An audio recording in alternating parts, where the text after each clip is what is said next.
Okay, welcome back to the Budget and Expense Tracker Workbook tutorial videos. This will be a continuation of the last video. So I'm going to pick up where we left off.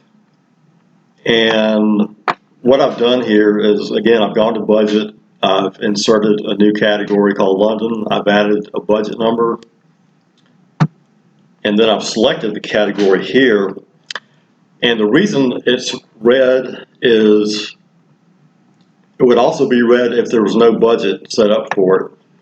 But it's red also here because we don't have the formulas copied over. So I'm just going to select the cell above the new cell, and it will automatically copy the formula over, but it's an absolute reference, and we're on row 23, so you'll need to change the formulas when you insert rows. That's one of the manual steps that you'll need to do. And the formulas in this column are absolute references, and it was designed that way. They need to stay that way for some of the macros to work. And then we just need to copy our budget over, and you can just select it and drag it. And there's our $100 that you've dragged over there. And now it's no longer red, so you can see that London has been entered. And that's basically the process that you would follow. The very next thing you would do after you've done this is click on Copy Month Column and run that macro. And at some point I will explain what these actually do, but just know that right now you would need to do that. And I may explain that in this video if we have time.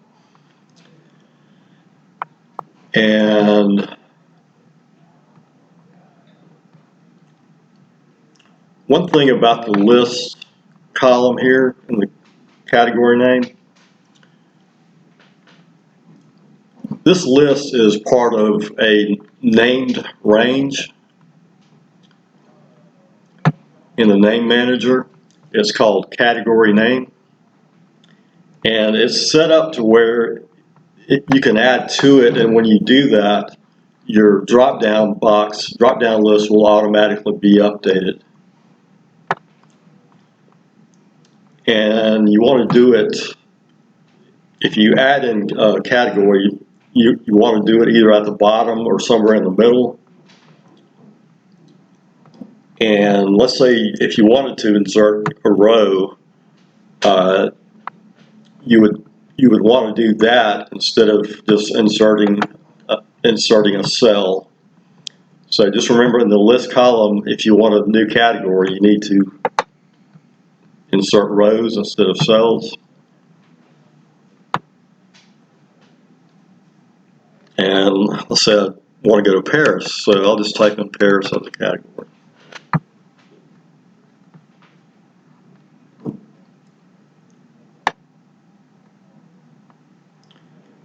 And here is Paris over here.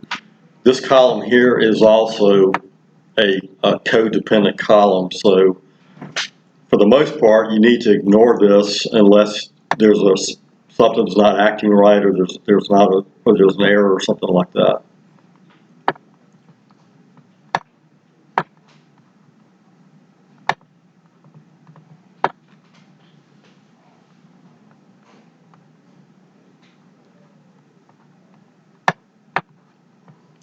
And in the last video, we demonstrated the alert messages and the transfer funds macro.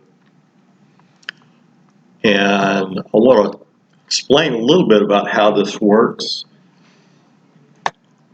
There are several ways that you can do this, what I've done with the alert messages. But what I came up with was just something fairly simple. It was just kind of based on like a true-false condition. Whereas if in this area over here,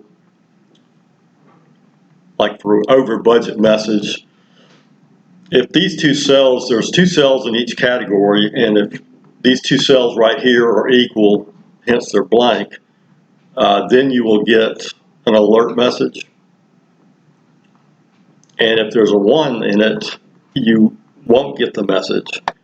And that was by design so that you wouldn't always continually get a message every time you clicked on a cell.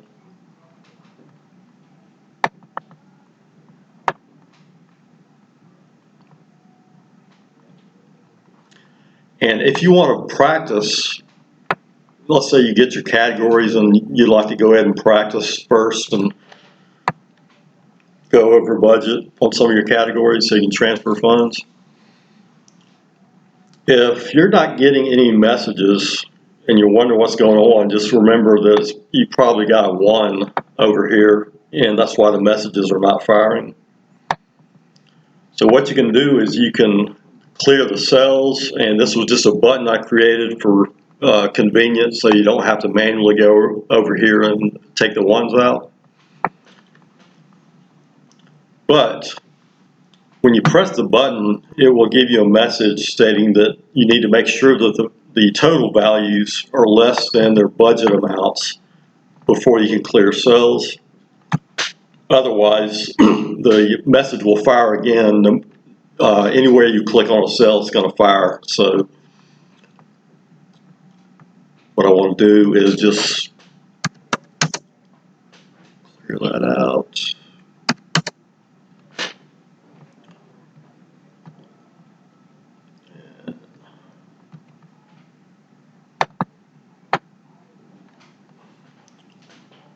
Okay, now these categories are below their 50% mark, so it will let me clear the cells.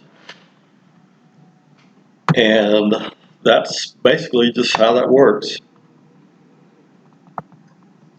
The important thing to remember is anytime you add a new category or insert a row,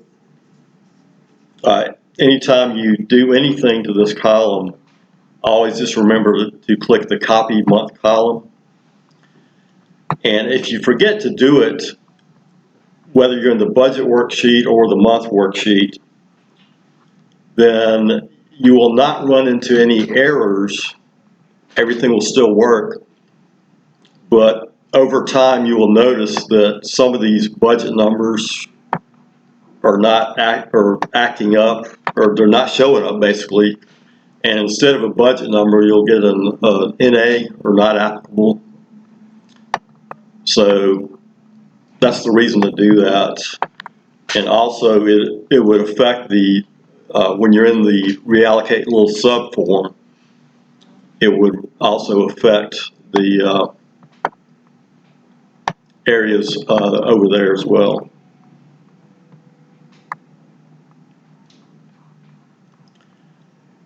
And the only other thing I've got is the charts. For each month's charts, there can only be 4 charts in this worksheet called bar charts. And there's one called April charts. I've got them hidden right now. But there can be no more than 4 charts in this worksheet. And you can change these to whatever you want, but you can't remove these and you can't delete these. It always has to be 4. And that's what the chart viewer looks for, is 4 charts. Of course, if you want to insert another worksheet,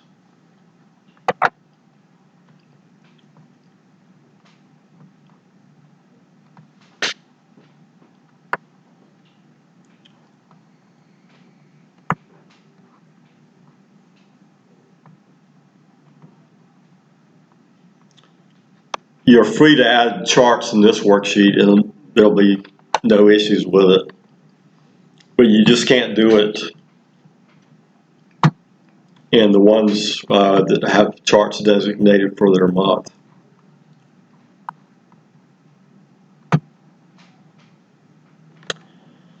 And that will be all for this video. There will be a couple more videos possibly after this, so I will see you then.